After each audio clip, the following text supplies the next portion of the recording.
Before we get into the story, please remember to take a moment to like, subscribe, share with someone you think would enjoy it, and leave a comment if you appreciate the work. Your feedback is important. You can also find links in the description to my website, bookstore, and other great stuff. I'd like to thank Isaac Arthur for another inspiring topic, which you can find linked in the description as well. With all that said, I hope you enjoy the story. Lime Harbor by P.E. Rowe. The eras of human epics are only flashes on the cosmic scale, but when the stars change, they change everything for the lives lived in their light. My family's history was hopelessly intertwined with Lime Harbor long before her star Aldura began to fail. I had no memories of the city before. Mostly the outpost had all but been abandoned before I was born. But the recordings of Lime Harbor in the golden days, which I've lived in VR more times than I can count, they were something beautiful. It could still be seen in the streets and architecture when I was a baby. My grandfather was the one who wouldn't leave. It made me wonder about the ancient past. Who was the last resident to walk out of Jericho? What died that day when the last keeper of those ancient walls walked into the desert after hanging on to the very end? For as long as I knew anything, I knew my grandfather, Barlow Reich, would never give up on Lime Harbor. His obsession was already decades old by the time I was capable of understanding what obsession was. I also had no way of understanding what was special about Lime Harbor as a child. You have to travel to see how others live before understanding what's so different about your own life. My grandfather, Barlow, was just a boy when the star Aldura began to change. Initially, the change was welcomed by the millions of citizens of Lime Harbor, whose nights suddenly lit up in brilliant colors brought on by an overactive aurora. Little did they know then that the light show was harbinger of the end for Lime Harbor, the dying gasp of an aging star. I'd likely have no real memories of Barlow if I hadn't met Cisco. She was an attendant on the light shuttle between the Carter Cylinder Group, where my father and much of his family moved after Lime Harbor, and Helenia, where her family could trace its roots all the way back to Carol Dreesen herself. I was studying engineering in Gracia, commuting each week, and I guess Cisco and I caught each other's eyes on the shuttle. I ordered a coffee one week, and she put 2 chocolates on the saucer. The following week, without even asking, Cisco appeared with another coffee. It took about 4 weeks of coffee and chocolates for me to take the hint and summon the courage to ask her out. After a few months, when I'd met most of her family, that's when I learned how important genealogy was to their enclave in Gracia. They had lineage traced in formal files all the way back to the original settlers. Cisco herself was a Dreesen, one of the Dreesens. If there had been a monarchy anywhere in the Battery, she'd have been in it. So family was important to her. Mine I didn't know much about. Both my father and mother had come from Lime Harbor, I knew, but it was like our family's history had been cut off when we left. All except for Barlow, who never did leave. We didn't discuss him much growing up, but he was alive as far as I knew, and it was important to Cisco to meet him. We were unofficially engaged by the time she started bringing it up, and with her job, she had access to travel that ordinary people didn't. There hadn't been commercial routes to Lime Harbor for decades, but Cisco had accrued enough benefits to charter a passage through the Outer Battery on a multi-stop flight that would drop us in Lime Harbor so we could meet my grandfather. For her, it was a sort of adventure as much as a familial obligation. I didn't know what to expect, but it was a pilgrimage of sorts for me, back into a world my family didn't discuss much anymore. Cisco and I got off at the space elevator above the city. I was expecting it to be largely abandoned, but I was shocked by the sight of the place. It was dark, with random machine parts strewn over the concourse, including discarded torsos and heads of bots looming in the shadows. "It's like a robot graveyard," Cisco said, shaking her head. "I'm a little worried about the elevator." I was too, but as we made our way from the airlock where the ship had dropped us, we found the gravity functional and the causeway well lit to the elevator car at the center of the station. When the sky car came up, there were 4 bots on board, rolling carts filled with large metal spheres. They told us that we were the first visitors in years, and that we'd have to wait until they unloaded their cargo on the arrowheads before the elevator car would make its way back down to the city. I offered to help unload their cargo, but was told that each of the spheres weighed roughly half a ton in the .78 gravity of the spinning station. Your patience is all that is needed, one of the bots told us. So we tagged along and waited for the arrowheads to return to the cargo port, where we watched the bots load cargo into the docking ships. We stayed out of the way mainly before discussing what the bots were up to. I'm looking for my grandfather, I told them. Barlow Reish. I'm told there's almost nobody here in Lime Harbor, but I don't really know. You must be Bart, the bot's team leader said. Barlow is our programmer. He's in the warehouse. We can bring you to him. They explained that they were working on a delivery system that would catalyze fission within the star Eldura, a process that Barlow had been working on ever since the corporate scientist had abandoned the planet decades earlier. The spheres, they explained, were slugs filled with chemicals printed in such an order that they created a magnetic field when burned off by the heat of the star. Or so it was supposed to go. Slug, then catalyst. But thus far, nearly 50 years now, no one had been able to calibrate the chemical makeup of the slugs in such a way that they could deliver the catalyst far enough into the star to make a difference. Barlow was still trying, though. That was the story the bots told us on the way down.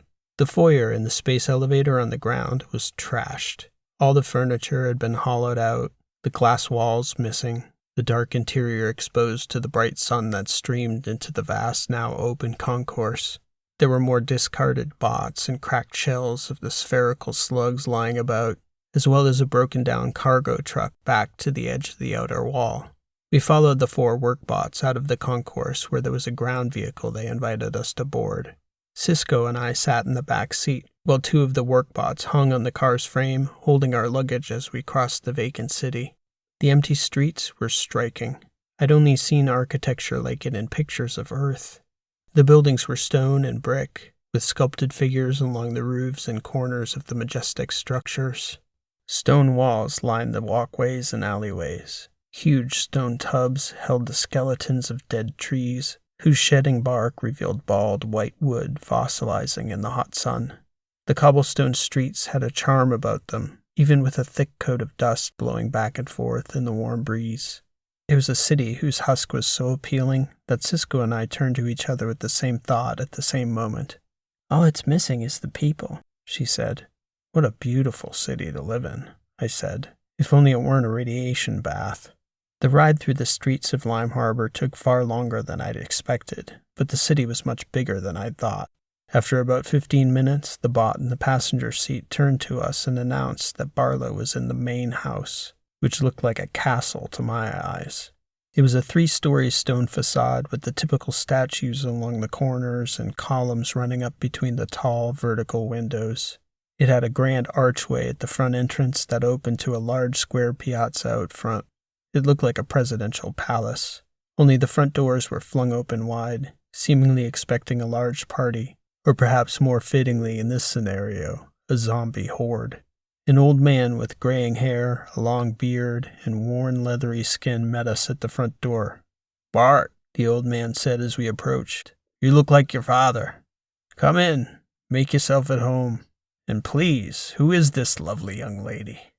"Bart," Cisco said, laughing. Nobody in my family called me Bart, nobody else for that matter, but apparently that was my nickname as a baby, as my given name was Barlow as well. But after my parents had left Lime Harbor, everyone took to calling me Alex.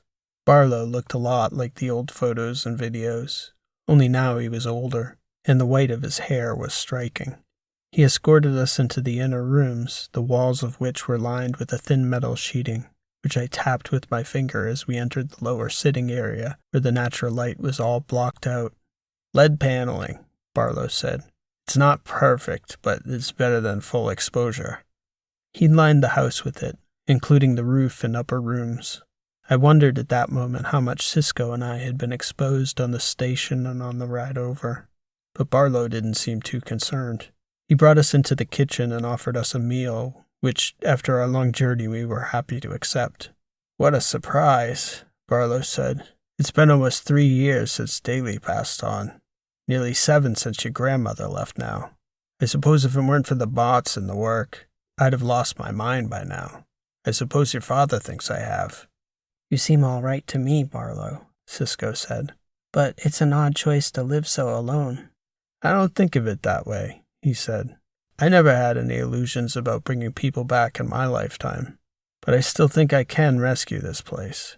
And maybe if it happens, these streets will be full of people again one day. As long as I'm working for those other people, I'm never really alone, just isolated. We ate, mostly in quiet comfort. It seemed Barlow didn't remember how to act around people, what to say.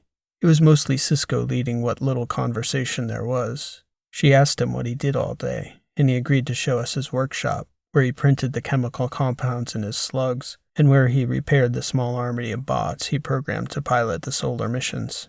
He seemed quietly proud of the work he'd done here, even though it had yet to bear any fruit. Cisco said she was looking forward to the tour.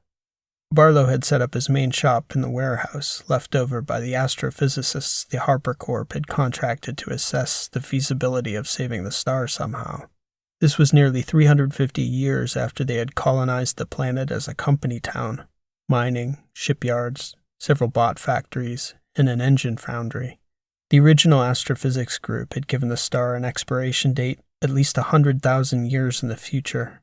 Thus it was a shock to both the company and the residents when the old star began to cough out radiation in dangerous spurts that began to kill the plants and sicken the residents of Lime Harbor. Barlow was the only remaining custodian of the efforts of many hundreds of scientists to save the planet. He was quick to tell us that he was no scientist himself, although he understood the process well enough to execute its day-to-day operation. Mostly I just repair robots when their circuits fry from radiation exposure, Barlow told us. They do all the heavy lifting. They fly the arrowheads through the corona. I just operate the machinery down here. Barlow had 10 very impressive industrial printers fabricating the chemical spheres in the main room, which he wouldn't let us enter without a respirator. We tracked him along as he supervised the bots screwing on the metal shells and rolling the spheres into the cargo trailers, which would go out hourly, non-stop, from the warehouse to the space elevator, where the car lifted the slugs into orbit, where they were run into the sun's corona, aboard the continuously cycling, hard-shielded, heavy-payload Arrowhead field ships. None of it was my specialty, deep space structures and life support systems. But Barlow's operation was a fascinating system to see in action, and to see someone with virtually no background in the sciences working the process with such fidelity and knowledge was inspirational, at least to me. That night, back at the main house, Barlow asked us why we'd come. Cisco and I hadn't had an explicit discussion about the visit, but I figured our future engagement was implicit in it somehow. Among Cisco's enclave in Gracia, it was a cultural prerequisite for marriage that the living elders give their blessing, and though I hadn't gone through any formal process, I knew her family approved of me. She told Barlow that this was part of what had brought us there. Cisco also just thought it was important for me to meet Barlow, to connect with him and see for myself what he dedicated his life to. She declared that Lime Harbor was the strangest place she'd ever been. Beautiful, but strange. What happens if I say you two don't have my blessing? Barlow asked Cisco. It's more formality than any binding arrangement, she said. Tradition, and traditionally nobody really says no. I'm not exactly traditional, Barlow said. What if I made you earn it? How so? Cisco asked him, still not really considering that he was serious. Barlow was difficult to read. I'd like for you two to stay long enough that I get a chance to know you. I'd like to show you the history of Lime Harbor. I'd like Bart to learn about the engineering behind the Alberta reclamation. I can see that you think it's a little crazy, but it's not. Everything is well calculated, and I need someone to learn about it. I'm the only one left now, and if I don't make it, there'll be no one to carry on, which would be a shame, because this planet can be saved. Let's say you're right, I said. Let's say you figure out how to calibrate the slugs and catalyze the star back to its former state. How long will it be stable? How long could Lime Harbor last? They were wrong in the first place, the stellar physicists, the old man said. But the floor on their estimates was 1,000,000 years, maybe more. It's nothing in the life of a star, but it's a window larger than human civilization itself. People won't even remember the years when this city was abandoned. When I tell you the beauty of this place, your birthright, young Bart, you'll hardly believe how amazing it was. Lime Harbor was a wonder. I can see it, I said, gesturing to the house of our ancestors, this palace of the Riches who'd preceded my father and Barlow himself. I was born in this house, he said, 77 years ago. My hope is that someday, maybe another 70 years from now, your great-grandchildren will walk up and down these stairs. It's a nice thought, Cisco said.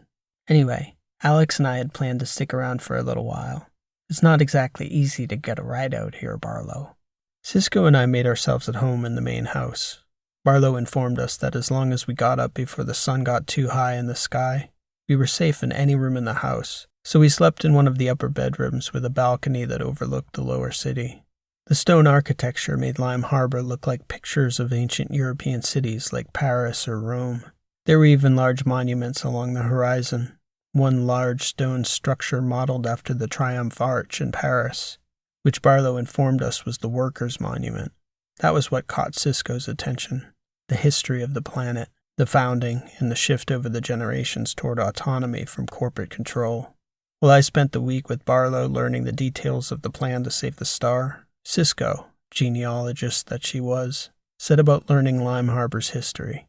And quite unlike me, who had no knack for distilling the complexity of engineering problems, Cisco had a talent for explaining complex historical movements in terms anyone could understand in a few sentences. What had made Lime Harbor special, according to Cisco, was the long vision of the early residents, who realized that Harbor Corp's most critical time frame was the quarter. The workers, though, had moved there for life. They took a generational view on negotiating for their rights and privileges. The key concession they collectively bargained for was the ability to invest in shares on the labor of company bots. At first, this amounted to a tiny percentage of Harbor Corp's labor over the course of each quarter. But within 2 generations, the residents of Lime Harbor collectively owned over 65% of the robotic labor on the planet. Over the course of that time, they began to quarry stone and build traditional houses in the city that they owned.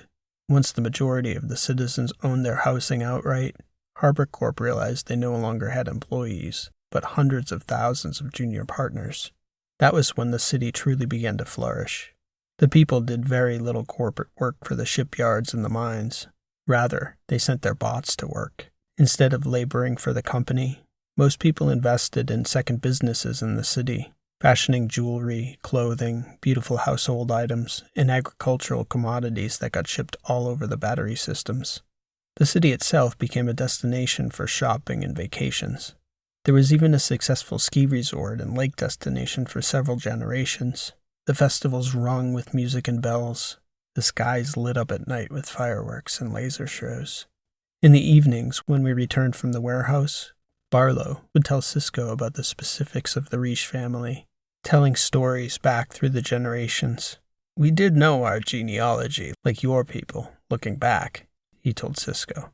But our ancestors paid much more attention to looking forward, handing a birthright to each child born in Lime Harbor. When I was born, the traditional gift at a baby shower was a percentage card and bot labor. From the day I was born, I was already earning interest on 2 bots that were owned in trust for me, even as the city was falling apart. At night, Cisco and I would stand out on the balcony looking at the sky. That fatally beautiful aurora was like nothing we'd ever seen. I feel like a queen up here in this palace, Cisco said, the green and blue rippling overhead like waves on a cosmic shore. Do you think it could be possible, Alex? Could it ever come back? Statistically, it's likely if someone kept working here. Maybe in 50 years, people could move back. Like the early settlers, if people thought about it in generational terms, eventually that persistence would pay off. I don't think Barlow expects to live to see anyone moving back, though. I get the sense he's resigned to his invisible place in history. What do you think about him? He's not what I expected. I'm not sure what I expected. A crazy old man? An obsessive hanging on to a dead dream? He's not that, though. He's just a little different. I like him, Cisco said. There's something noble about all that sacrifice for a cause, even if it's destined to fail. You think it is? She nodded. Who's going to stay if not us? And I don't think we can stay. No, I said. It's why everyone left. There's no future here. No near future, anyway. It'll be a nice dream to take back with us, Cisco said. We slept up there with the window open, lying with the sky buzzing above us. My eyes kept getting drawn to the fossilized lime tree and the decorative stone barrel out on the balcony. a frozen reminder of the planet's demise, still bathing after half a century in the fatal light of that failing star. During the daylight hours, when the sun was dangerous, Barlow and I spent most of our time in the inner office he'd constructed within the warehouse, the small 2-room control station he'd lined with lead sheeting, a sort of radiation tortoiseshell where the old man spent most of his time. It was functional but not comfortable. From here, he kept track of the operation, mostly repairing bots. But the radiation didn't just fry the bots. It caused havoc in the bot factory, which was the only part of Lime Harbor's original operation still running as designed. Barlow estimated they had enough raw materials to keep building bots at a rate that could sustain the current pace for another 10 years. At some point, Barlow said, he'd need to barter for materials or somehow find a way to start up mining operations again. But he didn't know the state of the machinery. The mining equipment hadn't been running for decades now, and much of the necessary hardware had been sitting idly in the solar flare. Eventually, we got down to numbers. It's what everything comes down to one way or another, Barlow said. He was no numbers guy. He was more of a follow-the-flowchart guy, and he'd done a good job of it. If he kept the operation running at its current pace, there was a near mathematical certainty of discovering the correct calibration for the slugs in less than 30 years. There wasn't a way to speed it up, because it took time to get feedback from the star itself, and surface area was limited. If they didn't see a reaction on the plot where they dropped a slug within a week, it was safe to assume the calibration on the slug was wrong. If the readings ever popped, as Barlow worded it, then they would test again with the same composition. Barlow had only ever gotten 2 positive readings, both of which had proven to be false alarms. Once we have the composition right, Barlow said, it's just a matter of time and attrition. Can I ask you, I said, do you think Harper Corp would have abandoned the place if the people didn't have such a huge financial stake in the shipyard and the mine, as long as we're talking numbers? I hadn't really thought about it, Bart, he said. Maybe not, but the thing is, it's the same as it was in the beginning. They see the future in quarters, not quarter centuries. What happens if you hit the jackpot tomorrow? I asked him. Then it all changes, Barlow said. The work changes. We build more ships, more bots, more slugs. The whole focus of the operation shifts to delivering catalysts deep into the star. I could model it, how to ramp up that operation. I took several systems courses during my qualifications. I could maybe help you answer that question while we're here. It's good of you, he said. It's good to have you two here. The following day, one of the manufacturing arms of the bot plant went down. I was getting ready to go down there with Barlow to help him fix it. He wouldn't let me out of the shell. I want you and your Cisco under the lead, boy. And what about you? Couldn't it wait till nightfall? Barlow shook his head, considering. Not at my age, he said. Everything's a trade-off, and you two have too much to lose. So off he went, alone as he usually was, to repair failing infrastructure for the 1000th time. I had the thought that all those other times he'd put himself out there like that, there'd been no one to care for him or what he did, no one to worry.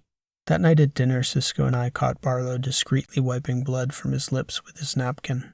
He described the repair as nothing major, routine stuff. I wondered how much of that routine stuff he'd done under the full glare of Aldura's radiation with no one watching. How many years of damage? 30 years at the outside, I said to Cisco that night on the balcony. That's how long it could take just to calibrate the slugs. Barlow told me he wants us to go, and he's right. He wouldn't let us stay if we wanted to. I don't really understand statistics, Cisco said. But isn't finding the right combination just as likely tomorrow as 30 years from now? And hasn't he been at it for decades already? Statistically speaking, isn't the old man due soon? I hope so, I said. We were well into our second week sleeping under the glow of Aldura's aurora. Even as our visit was a beautiful and life-changing experience, I was starting to feel sluggish. I wondered whether it was the radiation or perhaps my own mind suffering under the thought of the radiation, my subconscious somehow telling me that Cisco and I needed to get out of there. The following morning at breakfast, the old man smiled at Cisco and said, Of course you have my blessing. You beautiful kids. I wish you all the joy in the universe. I truly do. It was his way of telling us it was time to go, time to call back our ship. Cisco put in a call to our company to cycle the next available route back to Lime Harbor. They gave us an estimate of 10 days, and then a window of nearly 2 months if we missed that flight. That settled it. We discussed the situation that night, that it was probably the last time we would ever spend with Barlow. Cisco decided to make the best of it, to fix lunches so we could all eat together during the day and at night. She also had some scheme she was organizing that she wouldn't tell me about, but she'd asked me to put together a bot from disparate pieces and not tell Barlow about it. She spent hours editing together VR recordings, video files, and photos of her family and ours to leave with them. And she started recording parts of our time with Barlow and our trips around Lime Harbor after the sun went down. I felt like I was coming up short by simply working alongside Barlow each day and keeping him company, while Cisco came up with so many good ideas to help him feel less isolated, like an important part of our family. But she insisted that was the best thing I could be doing, helping him feel like his work was important. As the week went on, I just kept feeling sadder and sadder, almost viscerally so, like there was a knot growing in my stomach, tightening and tightening with each day counted down. The countdown was at 4 days when it happened. Barlow and I were sitting in the shell going over the inventory and worn-out bots that I'd inspected the week before. It turned out he could piece together nearly 70 bots by rewiring units he'd already given up on. The 10 shift came down from the space station with a readout from a plot they'd slugged 4 days prior. Barlow's eyebrows raised when he pulled the numbers on the feed. "That's a clear signal," he stated. He was tough to read, but I could tell he was struggling to repress his excitement. "How do those numbers compare to the prior false signals?" He pulled up those hits and overlaid the numbers from the recent signal. "Looks like nearly double," Barlow said. "I've never seen that before, Bart." I started thinking about the steps we'd need to go through to confirm it. I counted days. It was cutting it close, perhaps too close. "We need the specs on that slug stat," I said. "How fast could we get a run up in the air?" "We've got 45 slugs scheduled to go up now, another 20 in an hour," Barlow said. "What's a large enough sample size if we use those as the control? I mean, how much certainty do we need? 2 more hits would be an impossible accident if we could get them up with the next car. I could have them printed in an hour." Barlow's steady old hands began to shake. "Half a century, young Bart," he said, but I wasn't certain whether he was referring to the 50 years he'd spent toiling under lead sheets, or the 50 years it was going to take before the city was livable again if he'd finally gotten the slugs calibrated. It had to be right, though. We had to confirm it. I had 2 slugs printed and up on the arrowheads 2 hours later. If all went well, we might know by the time the ship arrived to take me and Cisco back to Elenia. In the meantime, I had put together a patchwork robot for Cisco to execute whatever plot she had planned for Barlow. She asked me a few obscure questions about the warehouse, but I didn't really have a clue she was scheming something big until the bot started appearing at the main house in the middle of the night. I was almost curious enough to follow Cisco when she snuck downstairs to confer with her co-conspirator. When she tiptoed back into the bedroom and over to the window, she knew I was awake, and she knew what I was thinking. "It'll be more fun if it's a surprise to both of you." "I've been thinking," I told her, "about the process. If it really works, he's going to need help with the transition. I've been running simulations." "It's going to take years, isn't it?" "Years to get the process rolling properly, yes. Then decades before it changes anything. Even with a team, I'm worried he won't last long enough to see it implemented. Without help, the old man is doomed to fail." She was looking out at the aurora, my Cisco. I was thinking about the prospect of coming back here, getting things off the ground if the calibration panned out. Barlow's work couldn't go to waste. But just like the old man, I couldn't stand the thought of her here with me, watching each day as the sky rained down millions of minuscule bullets, taking apart my Cisco cell by cell over the years. I watched her there in the dark, radiant in the light of the aurora. I'd have done anything to protect her. "Then we'll have to find a way to help him," Cisco said. "Barlow's life can't be in vain. We'll have time to think about it on the trip back." Cisco was wearing glasses when she showed up at the warehouse on the final afternoon before we were scheduled to depart. Barlow scolded her for coming down by daylight as he ushered her into the building, extending his arm over her shoulder, as though 1 second of shelter under his worn-out old body could make a true difference. It seemed more than a gesture, a genuine act of faith. We still had no confirmation on the slugs, although Barlow was so convinced that he was willing to lose 3 days on that initial reading. He'd already begun printing to the same specs. He was preparing to spin up the second warehouse to manufacture the catalyst. The old man could hardly contain himself. Cisco asked for a tour, and to the extent he was willing to let her poke around with any sort of exposure, he talked for minutes on end about the ins and outs of each part of the warehouse. I knew she was recording for VR with her glasses. For posterity, I thought. He looked happier than I'd ever seen him. I could tell the old man loved her. He wouldn't let her out of the lead sheeting until the sun was almost down. She said she had to get back, that she had something special planned for dinner. "I hate the thought of you two in the sun," he said. "Go fast." She sped off in one of the warehouse vehicles, back to the main house to put the finishing touches on her plot.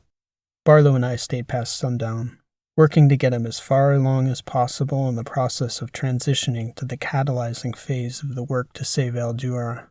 After decades of maintenance and repetition of a process he'd long mastered, Barlow would need to take charge of a similarly complex but very different set of challenging skills.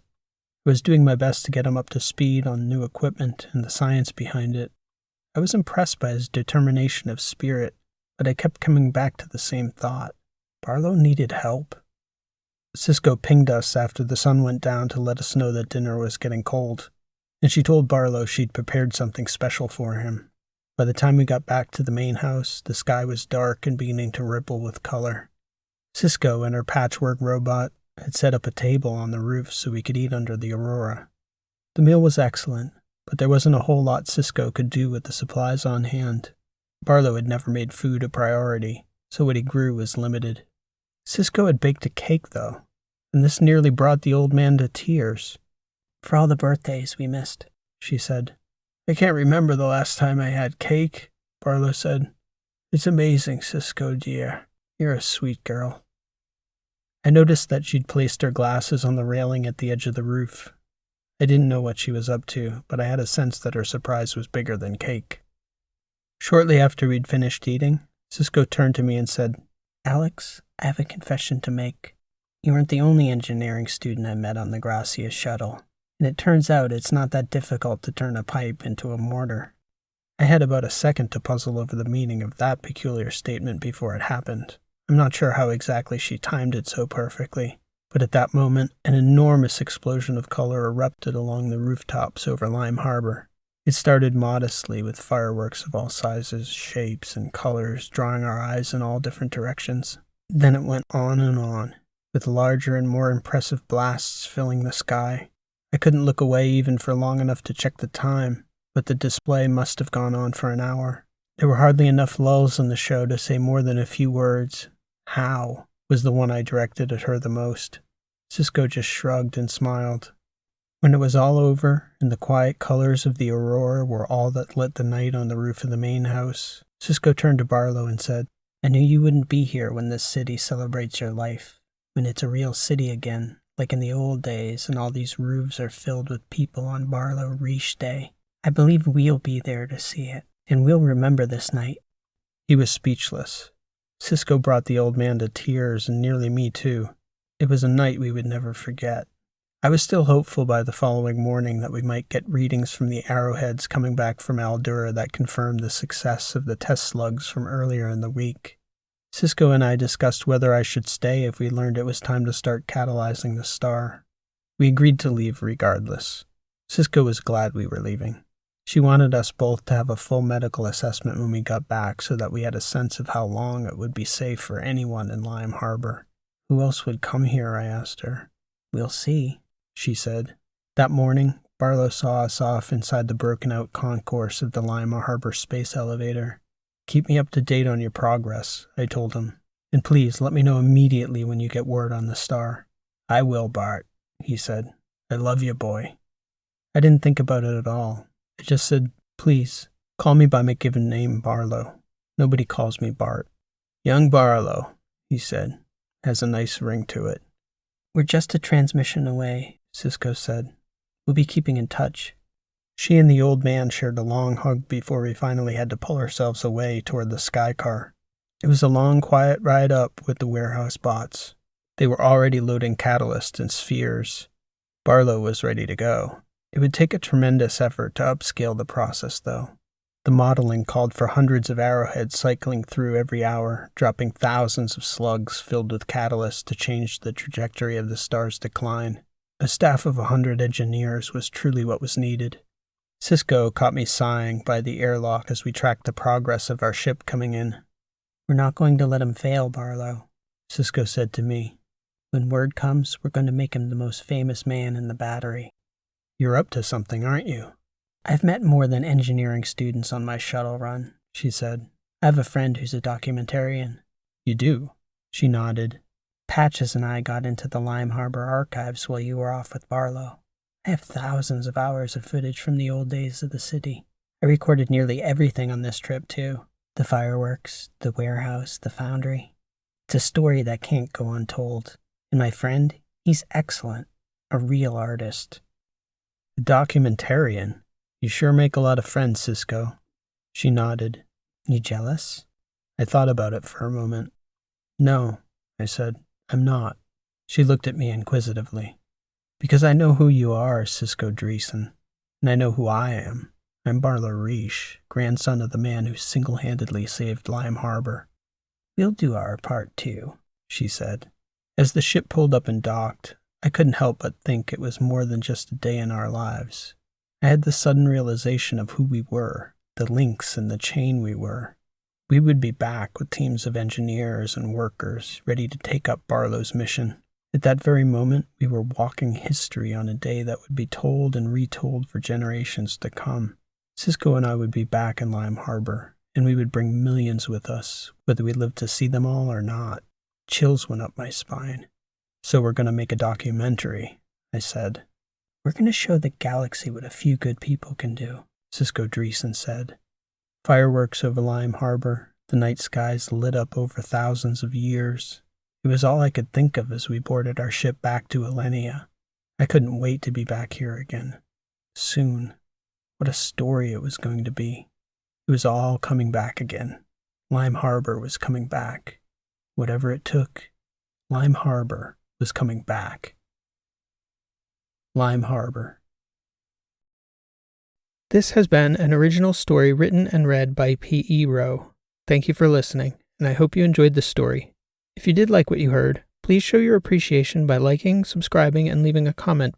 If you'd like to check out my website, you can find me at rowlit.com. That's ROWELIT.com.